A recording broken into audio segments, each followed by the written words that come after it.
Hi, everyone. I'm Carrie Cassidy from Project Camelot. So, I wanted to talk about this article that is out there, and actually several articles about the missing and disappeared scientists. I've been covering this now on two videos at least, and possibly on some guest videos where I guested.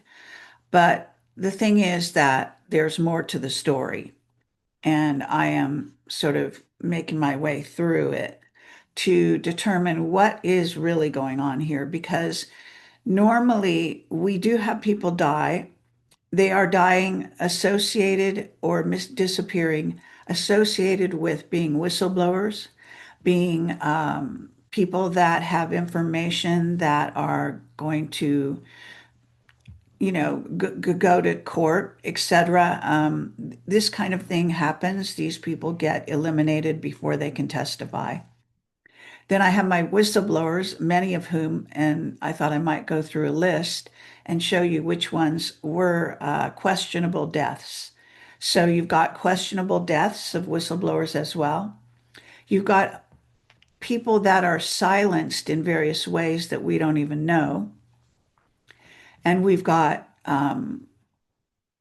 people that testify once and never again, and things like that. So I just want to say that to start off with, I just wanted to bring up this piece of information, which has to do with exposing the exposing the SSP to the world, because this is clearly, as far as the scientists go, and reporting on them, even going back years, is indicating that there is a secret space program.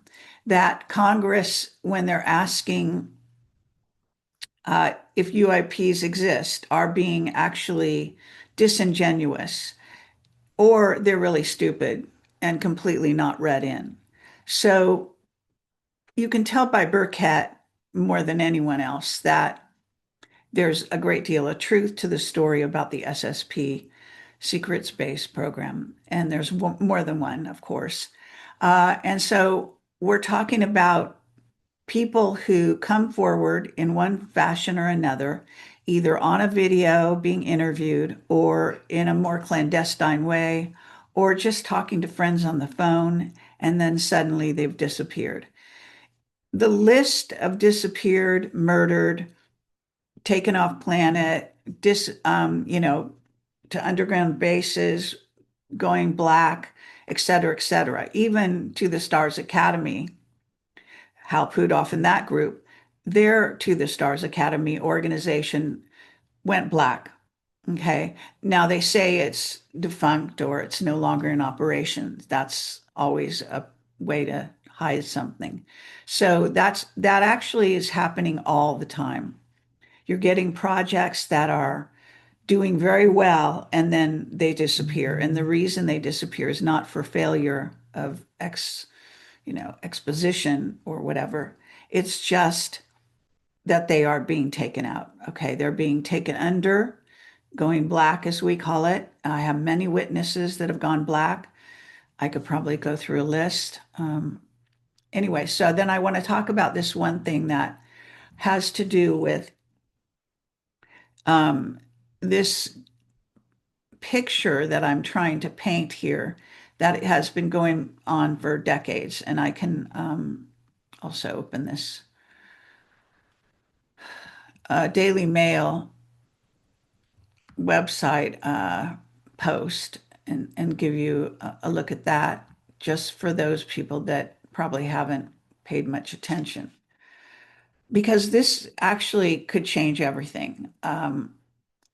If they start revealing the real secret information that these people who have been working in Black projects for decades and suddenly have been disappearing or even just disappeared years ago and no one even paid attention until now. So that's part of the reason why I say this is a setup. This is someone in what I would like to believe is the white hat, Trump white hat military who has been tasked with giving information to uh, various media outlets about these scientists, dropping these, you know, tells, if you will, and doing them in a particular order as well. So that's worth paying attention to. This is not accidental. None of it's accidental, some suddenly coming forward after all this time, right around the time when Trump is supposed to be exposing the secret space program, or at least the reality of, aliens, which is the reason we have a secret space program is because we have dealings with aliens, pretty much.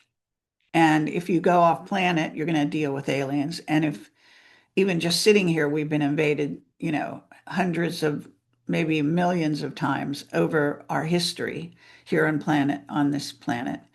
And the books of Ashana detail the intervention and the genetic re-engineering of our species that's been going on for many millions of years. So I talk about all of this, and this is nothing new to my followers, people that have been following my work. But okay, so we want to look at the deeper picture that's been going on for decades. And the question is whether Trump and the White Hats are seeding this info out into the media on purpose to expose the secret space program to the world. According to William Tompkins, a Navy intel whistleblower who supposedly fell down the stairs shortly after calling me and telling me he would never speak to me again. He actually couldn't speak to me again after scheduling a show. It was on my schedule for 6 months, I believe, to a year. After scheduling the show to talk about the extent of child trafficking, the reptilian infestation is what I call it, or invasion on planet Earth. So they either killed him strategically, removed him to the underground, undersea bases, or are holding him at a black site. This indicates a war that's going on for disclosure between the Trump White Hat military and the dark magicians of NASA, who cater to the reptilian side of the SSP. And this story goes very deep. So, so I just want to highlight all of this, and then I want to bring up my website, which, as I look back over my website over the 20 years I've been doing this, I can see they've been attacking my videos nonstop. And some are just completely destroyed, and some are, it just needs so much work. So if there is a person out there who has a lot of attention to detail, who wants to do a rather laborious job of, we have the original videos, but of re-embedding them on the pages. And we have many, many pages of interviews. And in theory, I have something like, I don't know, maybe 3,000 interviews altogether, or videos, documentaries, interviews, whatever you want to call it. So that's worth knowing about. So basically, going to my website, and I'm going to go to an incognito. Okay, so this is my website, obviously,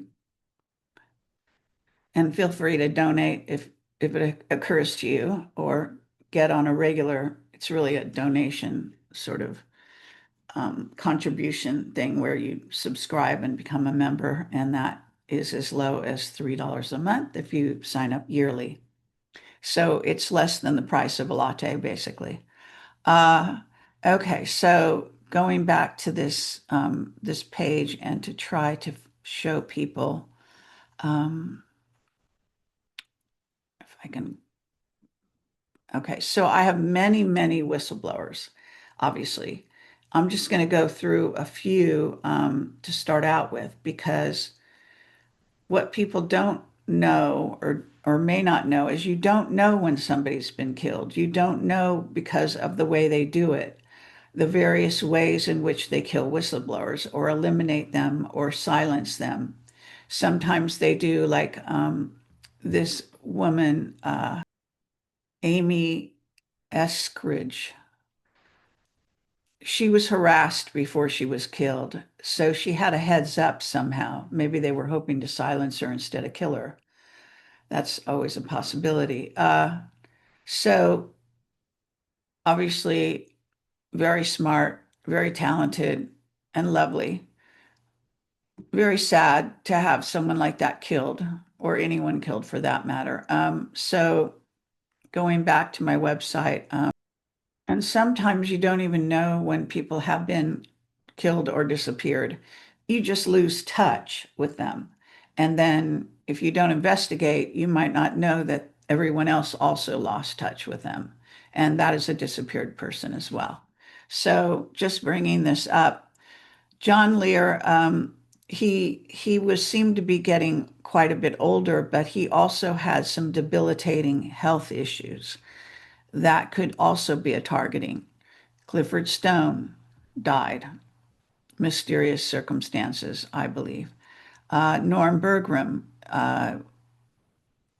oh, excellent whistleblower, disappeared right after I interviewed him. He thought he was going to go public and become, well known, etc.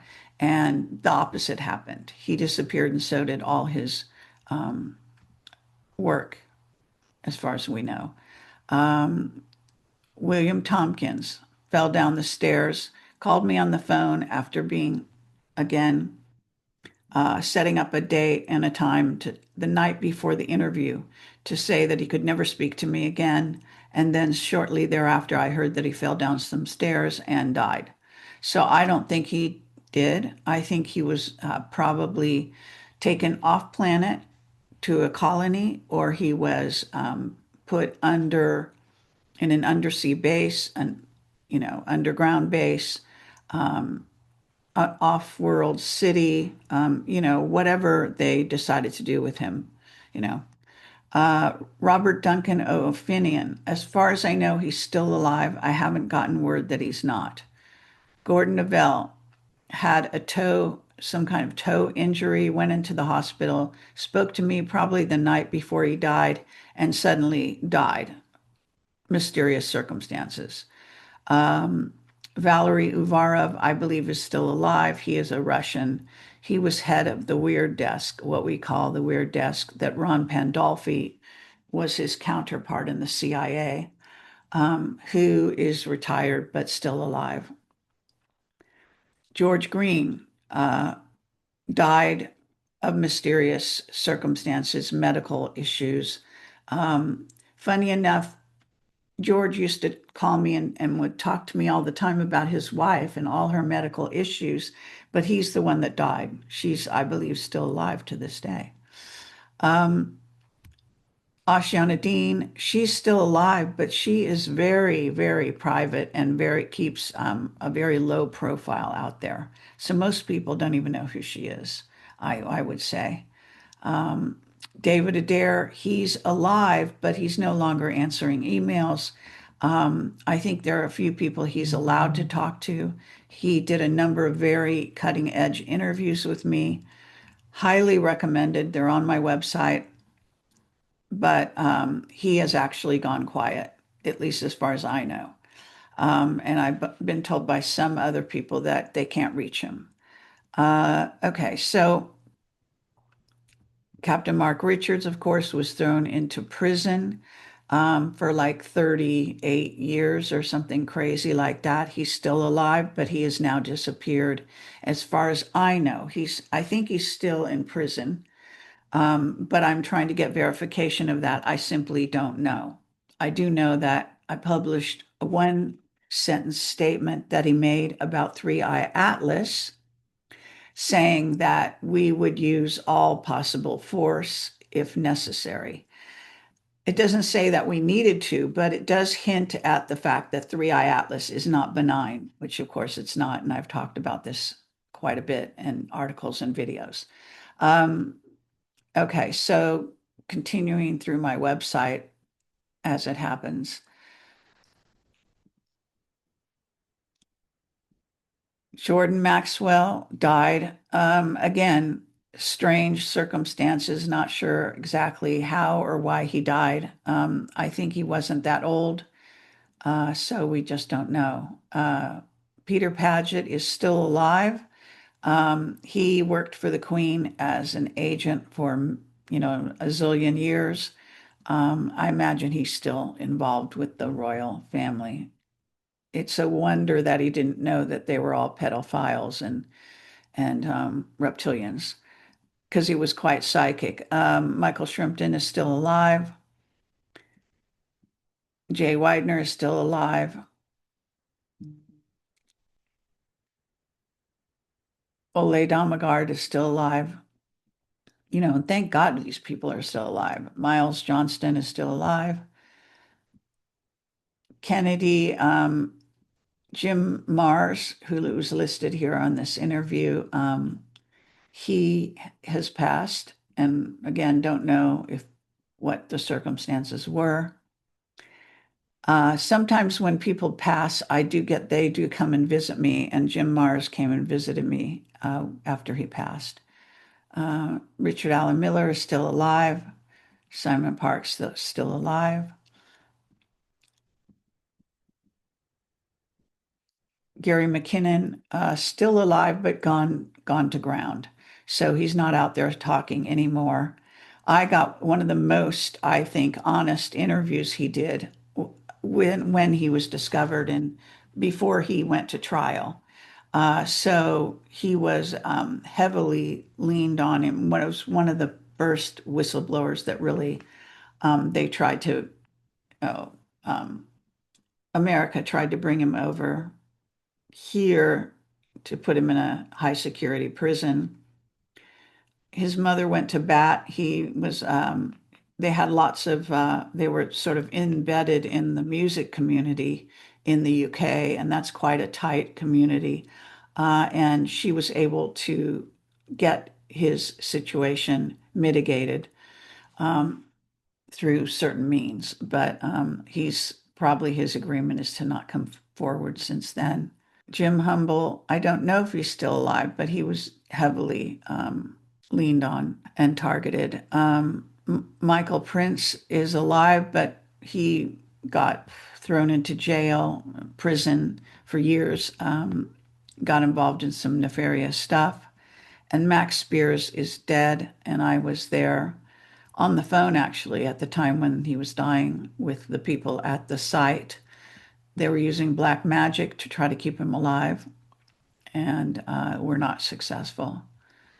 Anthony Sanchez is still alive, but has stopped talking about Project Leonid, which is a highly top secret, above top secret project. Niara Isley is alive. She's out on the circuit talking from time to time. Bob Dean died. Again, we don't know what made him so sick for so long.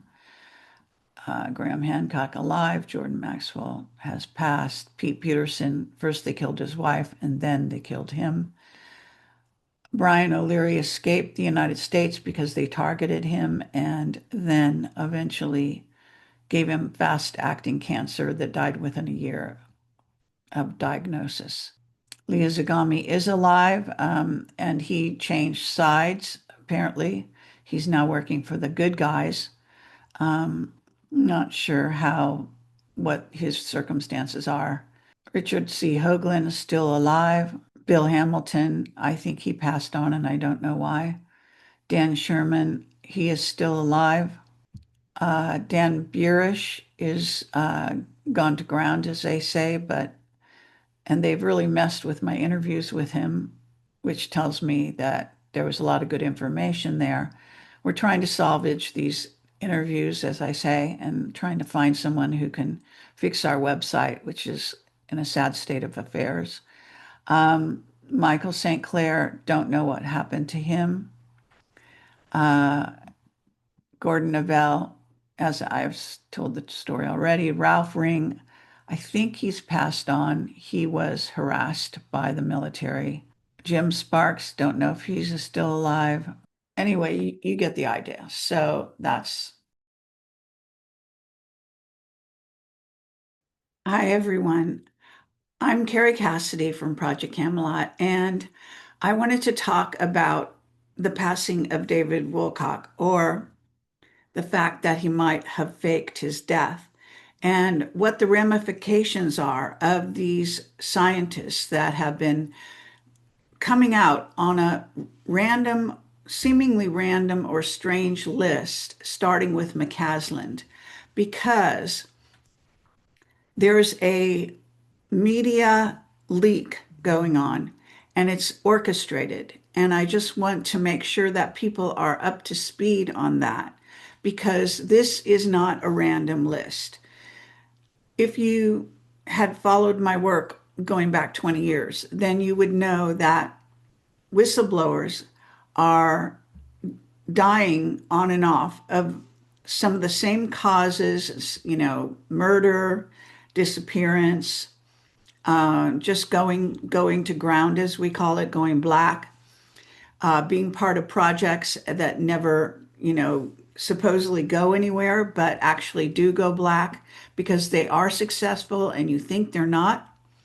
This is the kind of things that the deep state, aka the secret space program, aka SSP, for those who are uninitiated, so to speak, and don't know what has been going on right here on planet Earth. So the bottom line here is that we have two sort of organizations or two, we have two levels. We've got the secret space program that involves undersea, underground, going off planet to colonies, to moons of Saturn and Jupiter, to outside our solar system, and technology that does involve reverse engineering, UAPs, aka UFOs. And all of this contributes to a two layers of civilization going on Earth.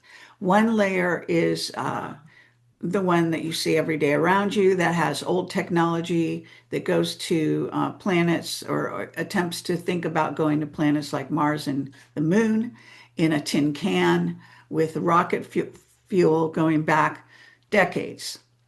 Another part has to do with things like the Venture Star, the triangular craft, TR-3B, but that's actually old technology now. And so you're really having to understand that this leak is notifying people both on the upper level and the lower level, being surface Earth is the lower level, upper level of the secret space program, that they're letting people know, like the Congress people who did the UAP hearings, and basically are still wondering if we're still alone. That is all complete nonsense because even with the wonderful whistleblowers they brought forward, that's just the tip of the iceberg and they know it. So someone has gotten this brilliant idea to outline sort of the shape of the elephant in the room, which is the SSP, and what they're really looking into, and the technology level that they have and have had for years and been working on. These scientists that are coming to the fore, that are either being supposedly killed, disappeared, missing, etc., that we are actually seeing through these leaks that are making you aware that these people have either been in danger, been taken off planet, extracted. It's called, strategic extraction. Sometimes they call it clean extraction, depending on what they do. So there are teams in the military that are handling this disclosure. And this is not a disclosure in which they talk to you in a conference or, like the UAP hearing. This is disclosure to show you the real bones of this monster program that involves off-world technology, reverse engineered technology, and what we have our scientists working on and what they've been working on now. And this goes back really 60, 80 years, back to the paperclip scientists brought over by the Nazis, and also other Tesla tech, and so on. So what they seem to be doing, and then you have to figure out who's doing this. Is it actually a war between the dark and the light, the dark magicians, the Satanists, who are heavily also embedded, the reptilians, Satanists, etc., in the secret space program, inside the underground bases, etc., and have been sabotaging our efforts to go to Mars and various other places, or the sort of more light side, what we call the light side, although I'm not sure how light it is, the reality that is actually using technology to go out beyond the stars, out where Solar Warden is patrolling our solar system and beyond. So if you don't understand what these whistleblowers, in essence, or these scientists that have been sort of exposed in a certain pattern to tell you, this is what we've got, this is what our scientists have been working on. In other words, without putting it into words, it's basically a sort of diagram of where we are. And we're much further along on planet Earth, even on surface Earth, if they would just let out the technology. So, my understanding from talking to whistleblowers is they don't want to wait anymore to expose the true technology, to keep humanity back in the dark ages, to things that could be solved tomorrow, med beds, the financial system, getting people out of debt, feeding the hungry, greening the deserts, everything you can imagine, we can do. Okay. And we could do back in the days of Skunk Works and Ben Rich, who said, we have the technology to take ET to the stars, that we have the technology to do everything you could imagine. And that was back in, I think, the 60s, but it might have been the 80s. So regardless, this is 2026, and this is becoming a huge year for disclosure. It's not necessarily being spelled out to you, but if you're smart enough to add the dots, to add the various scientists and what their specialties were, you can start to fill in the gaps of what the UAP hearings were talking about in terms of technology and what we actually have. Okay. So that matters because that is disclosure in a more important way than if a president sits up there and starts telling you this and that and the other. It's basically a diagram of where we're going and where we've been. And so if you pay close attention to the technologies, you'll see they're repeated with every scientist. Every scientist is ultimately dealing with reverse engineering UFOs and what came out of that. And it has to do with fusion engines, fusion plasma engines.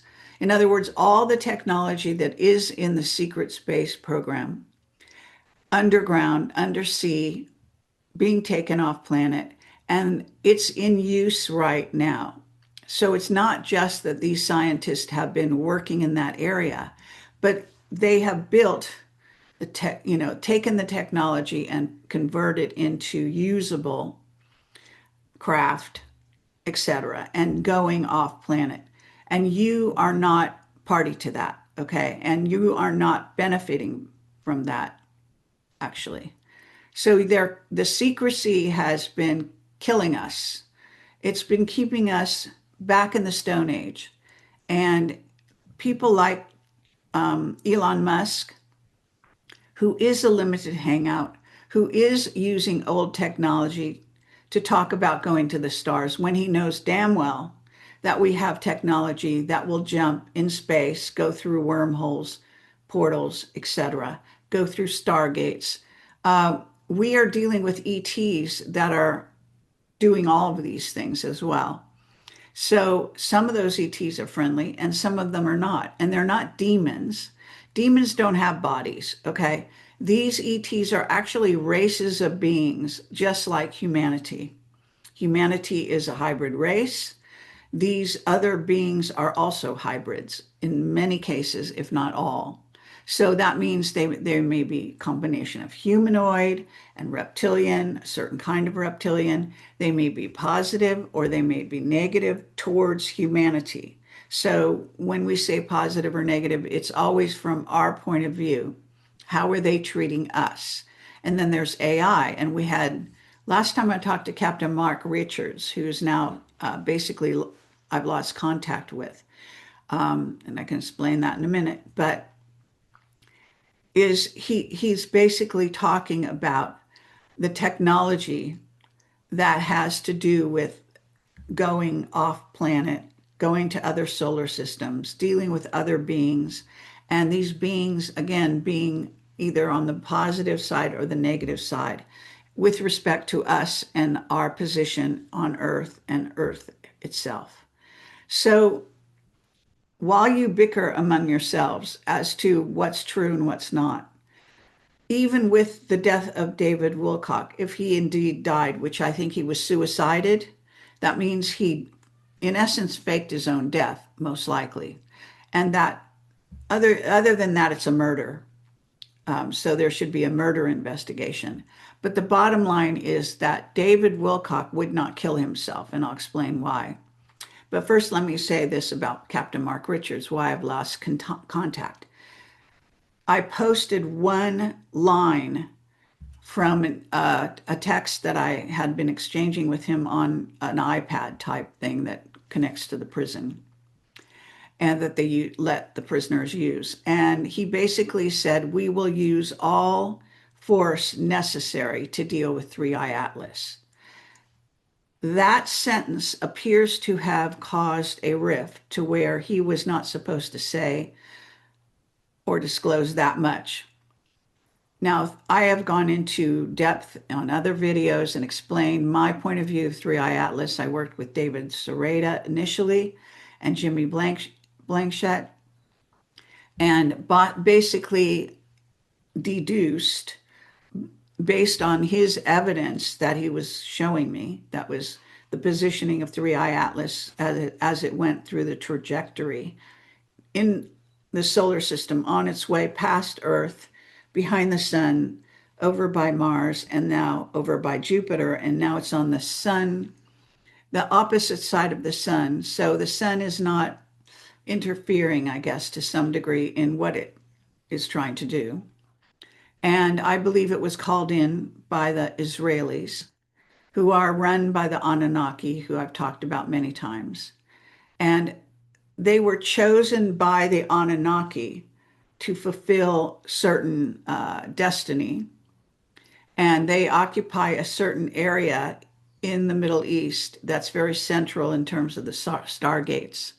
And also, that's where stargates are important because it lets in or lets out negative beings or positive beings. So visitors from other parts of the solar system and beyond come in through stargates. So this is what we're dealing with. We're dealing with portal mechanics. We're dealing with secret space, all the secrets that they have, all the secret technology that could make our lives better. Like Elysium, that's that movie, okay, where they actually were living in a space age sort of complex, floating above the Earth. And while Earthlings were down on the surface of Earth, living in mayhem and degradation. So you have to choose what you want to do, how you want the future to be. If we do not demand the truth and use the truth when it's offered to us, such as with this sort of emerging picture, it's like follow the dots, a different dot showing up every couple weeks in the press. The press is being fed that information, they feed it to you. So then when you look at it, what does it tell you? What is it revealing? And so as this picture begins to emerge, we are seeing what we've been involved in for all these years, what our scientists have been paid to do, why those are black projects, unacknowledged special access projects, as opposed to anything else. So, this is key to understanding where we are in our world. And so I just wanted to highlight this because as we look at these emerging dots, so to speak, and David Wilcock is the latest. So my point here is that we don't have to sit around and wait for the media to feed us information. The information is really out there. David Wilcock was working on the same technology that all these other companies and scientists are. Okay, so he fits right into the profile as being one of the qualifying scientists. He was a scientist. He wasn't simply a broadcaster. He actually was trying to make a reality out of the technology that he understood and often talked about, as a matter of fact. So it's the same thing with Bob Lazar. Bob Lazar had gone into the secret space program, been exposed to the technology, even in theory, seen the ETs, certainly seen the flights, and communicated that with John Lear and so on. He then eventually, they tried to fire him and all these different things, and then they rehired him. A lot of people don't know this. John Lear told me this, that he was actually towards much later years, more recent years, rehired. So what they do with these scientists, even like Richard Allen Miller, the physicist that I often interview, same thing. One minute he's gone out and he's out to pasture, and the next minute he's working for them again. So this is going on all over the planet. And this secret space program or programs are actually intertwined with our everyday life in terms of, but also being black projects. So some of these people have a family life that they go home to at night, but in the daytime, they're involved in above top secret projects. And when it gets serious enough, they even take them offline. They take them into the black projects off planet, underground bases, undersea bases, and so on and so forth. Some people have been going back and forth their whole lives, and they have been witnessing that humanity isn't making much progress. Okay, we're using the same airplane travel that we always have.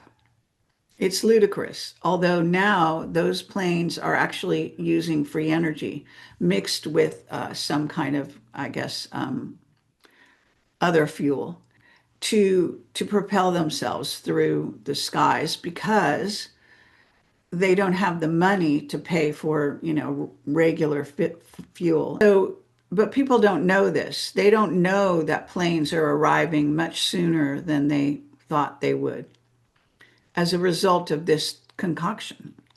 So when you're in the dark, if you accept the reality around you as being the real reality, which is a lot of people do, even people who should know better, people that are, sort of what I would call in the MAGA movement or involved in wanting to change the world and so on, they still rely on the government to tell them what's true and what's not. But the government is always lying to you.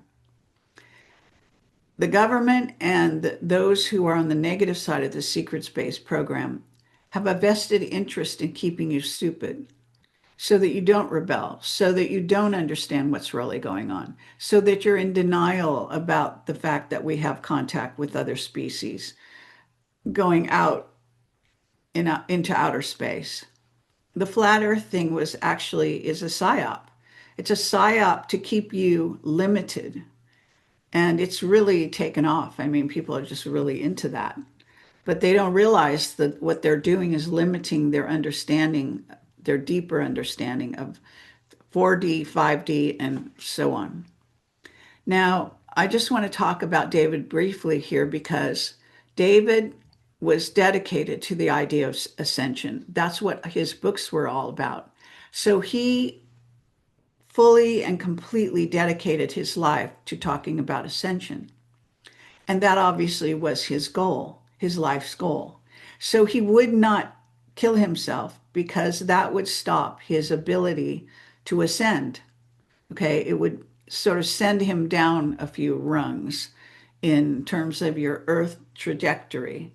And so you have to understand how David thought about these things to really understand how he had looked at the secret space program, looked at what he was doing, which is exactly what they are doing, and those scientists in particular, looked at the death threats that he was getting, and then looked at the way these scientists were slowly but systematically seemingly being eliminated. And I'm sure that that scared him, and he decided that he needed to get out of surface earth so that he could make more progress in an underground project, a black project as we call it. And he was having some trouble with his recent aerospace ex company, the company that he was partner in, I think, and Savrati, I think it's called, aerospace. Apparently they have issues, litigation, any kind of free energy company, if they can be bogged down by litigation by the deep state. You can understand you're going to be heavily targeted if you try to start a company and compete with things like Boeing, Lockheed, the usual suspects, okay, Bechtel, because they will be trying to garner all the contracts and keep their leading edge. So any new upstart is going to have trouble. It's just a given. And sure enough, Savrati has apparently had some trouble. Now, there's another phenomena that goes on with secret space and free energy, whatever these particular alternative energy systems are that they're working with, fusion, plasma, etc. The nature of it is that it's actually technology that opens portals. What happens when you open portals? Beings come in, beings that may or may not be positive, even, angels and demons, if you want to say, who don't have bodies but can inhabit human bodies and take them over. So, and David, I believe, was dealing with gray aliens a lot. That's what I saw when I interviewed him. Uh, and I'm sensitive to seeing things like that. So, for what it's worth, he was being harassed on more than one level. He was being harassed on the, physical level, the everyday level, with everyday threats from humans as well as non-humans, ETs. And it's hard to say how he would have staged the death. How could that be done? There's one person out there who has actually said that there were no witnesses to him holding a gun to his head, that he came out of the house, was waving a gun, supposedly then shot himself. But initially they said there were police around the area when he did this, that there were eyewitnesses. But now someone is coming out and saying there weren't eyewitnesses, so that a body could be taken and replaced, a scene, a murder scene or a self, a suicide could be staged, and there was no one except at the very end when they came upon the site. So we're not necessarily getting the straight story from the Boulder Police Department. And so I think that this is just a developing story. As far as I'm concerned, knowing David the way I did, and I knew him very, very well for many years, I split from him when he got involved with the Corey Good stuff. And I'm not going into why that is, but that's what happened. So David continued to pursue that line of investigation. And, at that point, I lost touch. So I just want to say that if you know David, if you know that ascension was his whole goal in life, he was not going to put himself in that position. The other thing is that he was also completely obsessed with his legacy. I know that he was very proud of his books. He's very proud of all the work that he did, and he did wonderful work. He was quite brilliant. And he would be very upset if that legacy was to be distorted by a suicide, by him, because a suicide shows that you had doubts in yourself and your work. That's not the kind of image he would want to leave behind. I know David. Okay. So he definitely would have had to see the writing on the wall, look at the playing field, and decide he needed to stage his um, his suicide. Now, there are sort of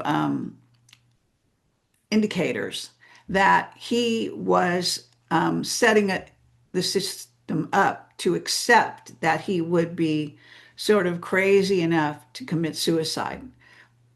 It was an act, as far as I'm concerned. Okay. So he knew exactly what he was doing. I have a psychic friend who's actually quite tried and true. She has a very good psychic record. And she basically said the person who called 911 was not David. That's what she's getting. I got that he is definitely not dead, that he did not commit suicide. So take it for what it's worth, but you can investigate further, like all of us will be doing in the near future, I'm sure. But it's important to realize that if you just leave it here, you're not going to understand what is really going on here. This war for disclosure, as I call it, because this is going to continue. And you're going to get positive stuff happening, and then you're going to get negative stuff happening. And because of the way the White Hats have chosen to operate, we don't always know what side they're on because they actually, in some cases, are trying to impede any progress that we might make as a civilization because they tend to hold humanity in the same light that the dark side does, which is that we are not equal to the task and that we are, that humans are not ready. They think they can play God and tell you who's ready and not who's not for the information, for the dissemination of truth.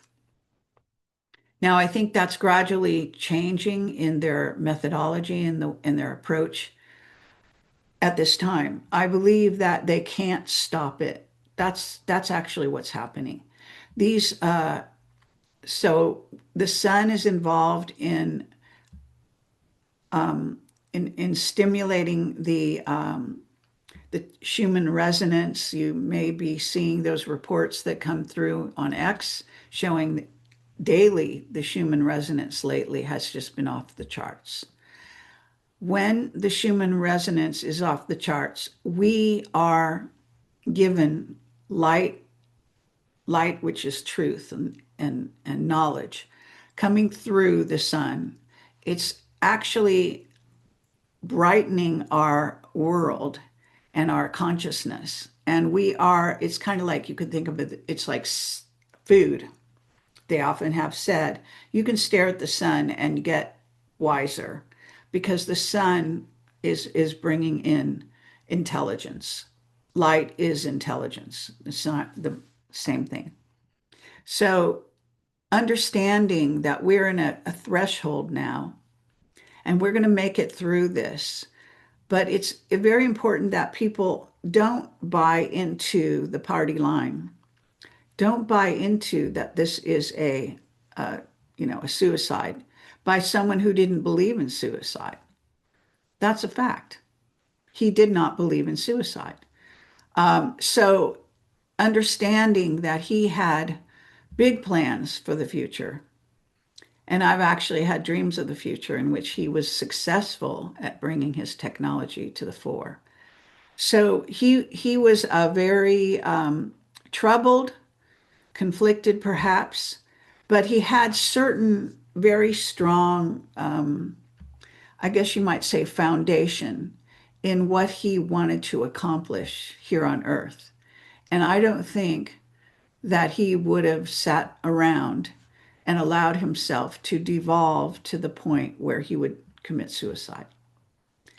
So I think it's if you understand the things that he held highest, which is, light, knowledge, free energy, but especially ascension, then you would know that this person, regardless of the pressures, is going to survive them.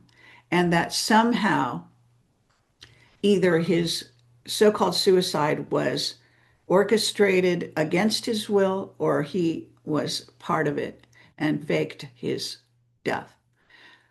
So I just wanted to say all that. And I think I'm covering most. Oh, I know. So there's one other caveat that I wanted to talk about. Having worked in Hollywood for 20 years, David also worked in various capacities, was exposed to Hollywood, lived in LA for quite a number of years.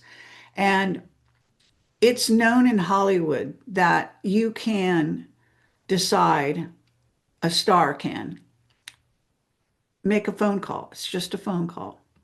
And you can get a team to come and fake your death. And I believe this has been done by countless celebrities. So not all the celebrities that you have seen that have been suicided, so to speak, are actually dead. They are, fake setups because that particular person, Jim Morrison is a great example, was burnt out on being, in essence, that celebrity and wanted to disappear from the public eye. So he would need a team to basically come in and stage his death. JFK Jr. is the same thing. He was about to hire a journalist who was going to release on George magazine the real killer of his father. This is when they had to stage his death because he needed to be protected because they would, the dark side was going to come after him. And I think Hillary even told him to his face at that famous luncheon, if you remember, that they were going to kill him.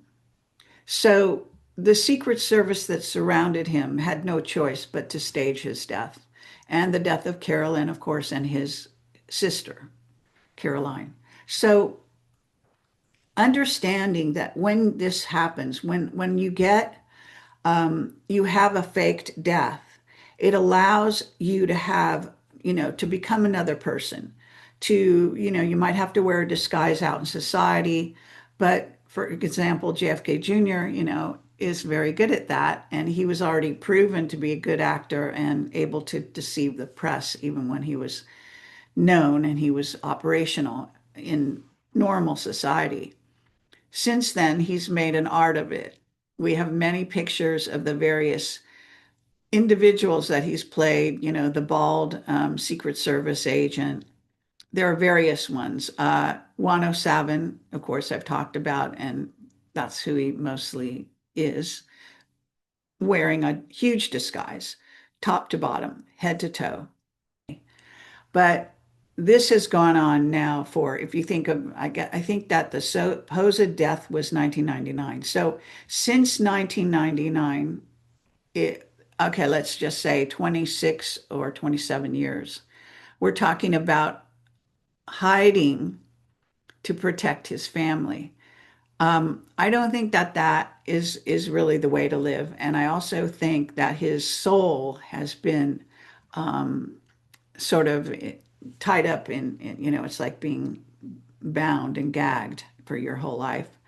So I look forward to when he can get over this and stop hiding and is able to come forward and be who he really is, as we know. And I have plenty of verification of this. lots and lots of verification of this. So I just think that people need to know presidents have doubles.